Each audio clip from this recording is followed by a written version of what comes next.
this video, we're going to go over deciding whether you should add a plugin to your WordPress website and defining what you need out of the plugin if you decide to add one.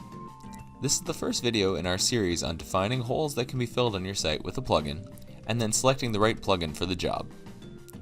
Before adding any plugins to your WordPress site, the most important question to ask yourself is what you're trying to add to your site that is currently missing.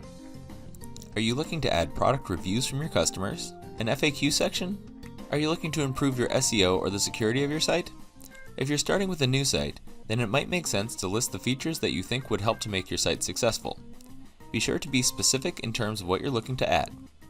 If you define your need as something broad, like a better conversion rate from visitors, or more visitors on my site, then it's going to be impossible to find the right plugin to help.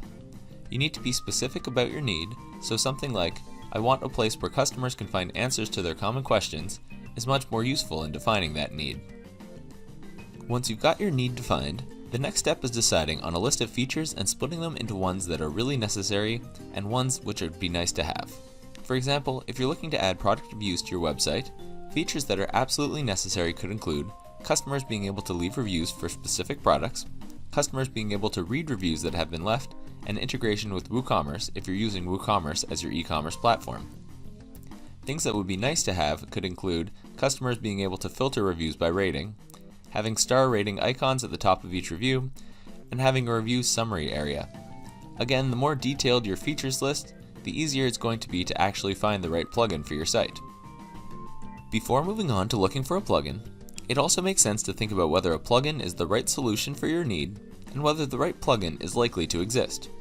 If you're looking to do something basic, like organize your posts by category on your archive page, it might make more sense to look for a theme that has that feature built in instead, or to hire a developer to spend an hour or two adding that feature into your theme's functions file.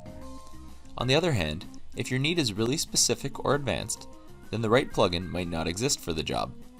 For example, if you're looking to integrate your WordPress database with a specific web service, there's a chance that no one has built a plugin for that yet. In the next video in this series, we're going to cover how to build a list of plugins that might be possible solutions.